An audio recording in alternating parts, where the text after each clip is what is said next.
আপনারা আমার পিছনে যে বাড়িটা দেখতে পাচ্ছেন, এই যে এই বাড়িটা, এমন কিছু বাড়ি রয়েছে যেখানে যে মানুষগুলো থাকে তারা যখন রাত্রে ঘুমায় তখন ভয়ঙ্কর ঘুমের মধ্যে স্বপ্নে সাপ দেখে। ভয়ঙ্কর সাপ, এমন ভয়ঙ্কর সাপ যা তার শরীরের লোমগুলো দাঁড়িয়ে যায়।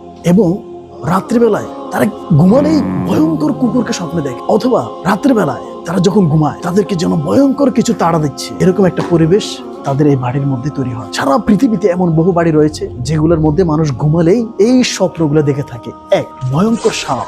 দুই, ভয়ঙ্কর কুকুর তাদেরকে তাড়া দিচ্ছে। তিন, যখন তারা ঘুমায় মনে হয় তাদেরকে ভয়ঙ্কর কিছু তাড়া দিচ্ছে। এই সকল পরিস্থিতি যাদের হয়, আপনাদের বাড়িতে যদি হয়ে থাকে তাহলে বুঝবেন আপনাদের বাড়িতে জরুরি চিকিৎসা নিতে হবে, কোরআন ও সহিহ সুন্নাহ ভিত্তিক আপনাদেরকে জানতে হবে।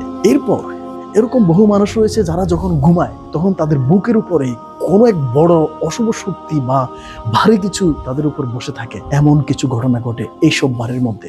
সেক্ষেত্রে আমাদের জন্য করণীয় বিষয় হচ্ছে বাড়িটাকে আমরা আল্লাহ সুবহানাহু ওয়া তাআলা এবং রাসূল সাল্লাল্লাহু আলাইহি সাল্লামের দেখানো পদ্ধতিতে যদি প্রতিদিন আমরা আমল করতে পারি তাহলে আমাদের বাড়ি সুন্নাহ ভিত্তিক হয়ে যাবে এবং সুরক্ষিত হবে। সেই বাড়িতে নিশ্চিন্তে স্বাধীনভাবে প্রশান্তির সাথে ঘুমাতে পারবো।